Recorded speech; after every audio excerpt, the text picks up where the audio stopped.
Good morning, Big Brother fans. It is Monday, August 21st, and I just had to listen to part of my Saturday podcast to remember what I had told you guys. I did not do one on Sunday, even though on Saturday I thought I might. I just got busy. It was, I usually don't do them on the weekends, but stuff happened that I thought was lining up to the point where it was worth commenting on Saturday. Actually, even more happened after my podcast from Saturday, but I just didn't have the energy and the time to set aside 15 to 20 minutes to talk about it. So instead, you're getting it now. So what happened after I talked to you? After I talked to you, the power veto turned out that Jag won the power veto. So the power veto meeting will be today, and Jag will use it to save himself. By the way, he also is wearing a chicken costume, I think, as a penalty for winning, just in the same way that Felicia had to get dumped on by Goop. Jag has to wear a chicken costume. It sounds like it was a throwback to the syrupy honey competition from Big Brother 10. I don't know which Big Brother it was, where what's her name, the sheriff's deputy, could not get through the Goop, and it's a well-known clip of her just getting totally stuck in it. So Jag won it.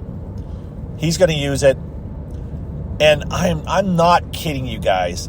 As soon as Jag won it, because I had spent Friday night, and I talked about it on my last podcast, talking about how Red was left out of the plan to backdoor Heisem, that Red kind of got a little bit, Cameron filled him in, he went around and all this. I just told you about this on my last one, so I won't go through all of it. Point is, Siri figured it out, and she wasn't pleased that Red was kind of hemming and hawing at it when he really knew what was going on. So I'm not kidding you. I typed out, as soon as I saw Jag had won, I said, what if Siri decides to go after Red? And then I thought, oh no, I'm not going to do more speculating. There's just so many different ways things can go. And I deleted it. And as soon as I deleted it, what do I see but Suri and Izzy in the storage room? And that's what she's suggesting. What if we go after Red? That started a spiral Saturday night of going through different names. Izzy and Felicia and Suri spent the evening, most of it, up in the head of household room, watching the head of household camera, and talking about different people that they wanted to put up because they just couldn't be trusted. Just going through, I don't know, I can't count on my hands the number of times they suggested nominating somebody. But it was a bit of a spiral where they were feeding on each other. And why aren't they coming up to talk to us? Why aren't they coming up to the head of household? They should be coming up. Why do they feel so safe that no one is coming to talk to us? Ever since Jag won the power veto, look at them all down there talking. Now they see Jag as being on the other side of the house, right? Kind of the younger kids, actually. It's that professors versus the younger kids, except for, of course, Suri's got Jared, and even though Nicole is 30, I see her as one of the younger kids, but she's in there with them. But they don't trust a lot of people. So it went through, again, a bunch of permutations. I thought, oh my gosh, they're going to go after Red. But in the end, late Saturday night, they came back around to Heisem. And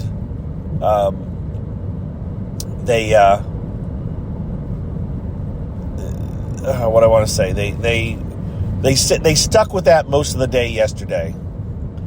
Now there's lots of stuff going on. Lots of alliances going on. There's more 7-person alliances. I can't, honest to goodness, keep track of it. It's not worth keeping track of it, in my opinion, right now. Because, again, it looks like Heisem's the target. Heisem's got to go. Then we need another head of household to determine the next level or layer of where things are going. I mean, if you want to pick through it to kind of get an overall feel and understand the twists and turns, it's great. But my gosh, it is so twisty and turny. I mean, on top of everything else, you've got Jared, who, I don't know if I said it, he was telling Blue that he has a secret, right? And he is still kind of dropping hints. And Blue I don't know. I don't know if she's just playing with Jared or if she's truly kind of interested in Jared, or if this is just I don't like some of your views on women, but you're still cute, so I'm going to entertain hanging around with you for this time that we're in the house. But I just don't know. And then I went back and I found Jared telling his mom that he really misses someone. I'm implying that it really came across like he still had a relationship before he came into the house. Or maybe he did just break up with her and he really missed her. It was the reason that Cherie even said, that's why I told Felicia not to worry about, or Izzy not to worry about you two, you and Blue. Because I know that you've got something else going on. That was the thing. And I was like, whoa. Another tidbit that I picked up, I kind of had an inkling of a couple of days ago, and I kind of watched it again. And there's almost part of me that wants to go back just to prove it to myself or to get other people to agree with me, but it really doesn't matter in the end at this point. I think when Red revealed the Professor Alliance, when Red revealed the Professor Alliance to Cameron, I don't think he meant to. I think he thought Red was I think Red thought Cameron was in the Professor Alliance when he revealed it. And I say that for those of you that want to drill down into it. If you find my timeline, you find the little compilation video where I made a video about the last 24 hours between Friday and Saturday. It started out with Cameron telling Red about the back door, and it ended up, it was like 6 or 7 hours later, with Red telling Cameron about the Professor Alliance. And in reality, as Red did it, he said, of course, there's the 7 that you're a part of. And he didn't say it that way. He said there's this, and it was apparent that he was telling it to me. It seemed like he was telling Cameron, like Cameron was aware of that alliance. And then Cameron said, well, who else is in that? And then Red was like, well, you. And then I think he caught himself like, oh crap, no, you're not in that alliance. And he kind of said like, well, you'll be a part of it once Hisam is gone. I just, to me, it was like, oh, you just told him about an alliance that you didn't mean to, and now you have to tell him about the alliance, which is what he did. So I really think that Red screwed up and told him, but in the end, it doesn't really matter. I mean, there's so many, like I said, so many alliances going on, so much distrust going on. Red and Cameron seem to be trying to rally a group of people against Cherie, at least against what Red sees as Cherie being the center of that alliance, which is true. Then there's the professors versus the others, and so yeah, there's just a lot of things going on here. And again, it's going to come down on who wins the head of household and how they want to align all these alliances, because right now there's a lot of overlap in alliances, and the next head of household will probably help to sort out those overlaps. It's part of it's because there's just so many people in the house. So yeah, that's where things are at. The power veto is going to happen today. Let's get back to that. Jag's going to use it. It really does seem locked in now that Hisam is going to get nominated. The question is Hisam going to be seen or treated as a pawn, or is Felicia just going to up and say, you're my target? It almost sounds like, it sounds like Felicia in her speech is gonna make it seem like Hisam's the target. But I could also see them turning around and saying, no, it's going to be Cameron. We're just making a big to-do. Just go along. It's going to be Cameron. Of course, I don't know if Hisam will buy that and will get paranoid. And there are a couple of people online speculating that they think that no matter what happens, Cameron will be the one voted out, which it very well could. There's a lot of people also screaming at the top of their lungs that they don't want Hisam to get voted out because they think he'll be awesome in the pressure cooker competition, which I forgot to talk about, I think, on Saturday and Sunday, or Friday and Saturday. So let's touch on that real quick before we wrap this up. The competition on Thursday will be the pressure cooker. The pressure cooker was 14 hours back during Big Brother 6.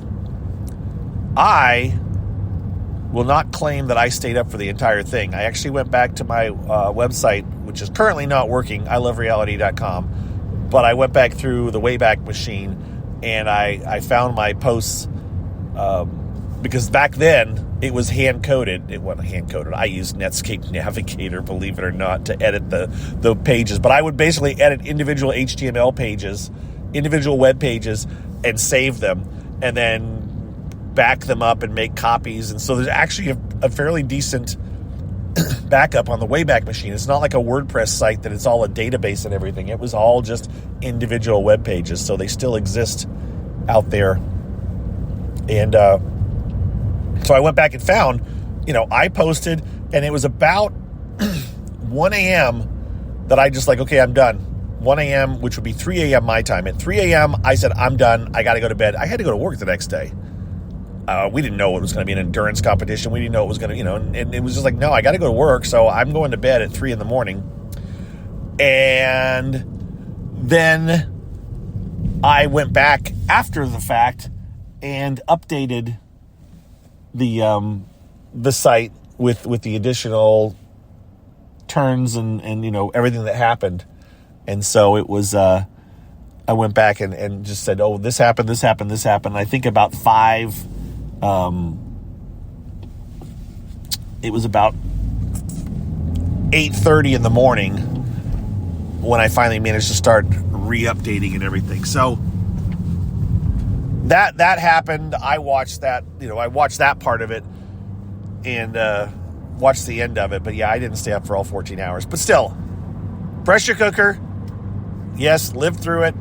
Lived through all the other endurance competitions. I know the year before I also went to bed. I did not stay up through all of the endurance competitions that would go until 10 a.m. the next day, right? No, didn't happen. 10 a.m. Eastern time, I should say, not 10 a.m. Big Brother time. So, Julie says the pressure cooker is coming, but it's going to have a twist. Maybe it's going to be the same. I mean, how could they do this? Maybe they'll.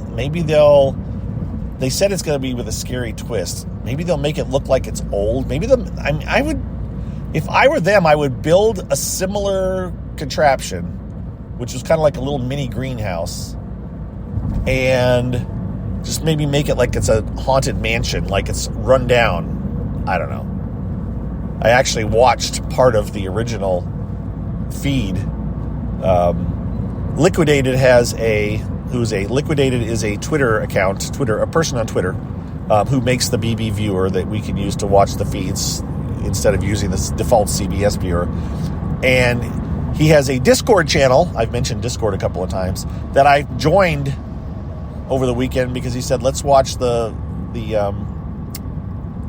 original pressure cooker, which he has a video file that is that's one camera's view of a good portion, if not all, of the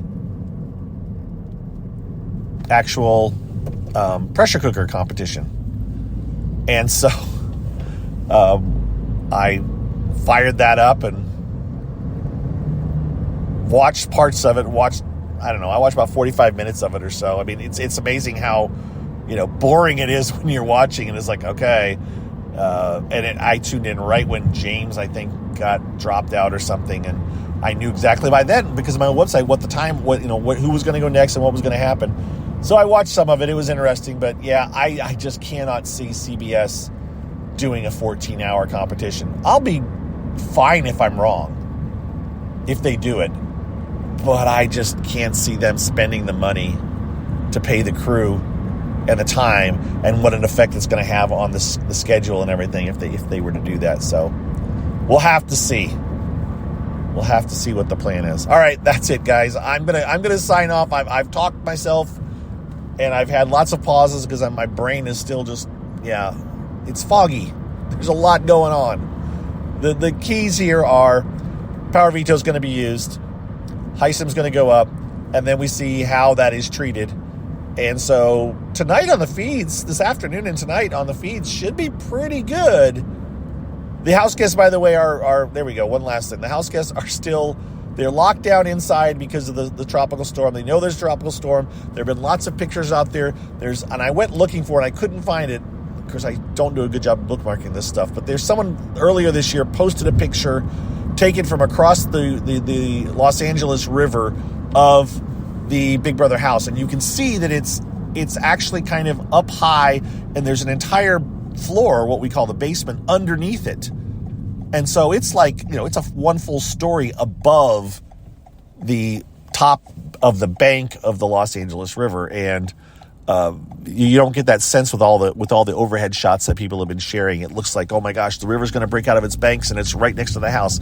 Well, it is full, but even if it topped over the banks, there's still a road between it and the house, and that is still there's a basement there. Now, I'm not saying they wouldn't, if it topped over its bank, they wouldn't pull them out, but the house is not in some danger of suddenly being taken out by a catastrophic flood. It would have to get a lot higher. And by now, the worst is over. They're going to have rain today, but I think the flooding I would imagine the high water mark has been reached and it should be starting to go down, but I'm not a meteorologist, so don't take my word for it. But just know that they're probably okay. And they are aware of what's going on. And so it's all good. All right, now with that, I'm going to wrap up. So you guys have a good Monday, and we will talk to you all tomorrow. And hopefully we have some interesting stories to talk about how things went with Heisem once he gets renominated. All right, thank you. Take care. Bye-bye.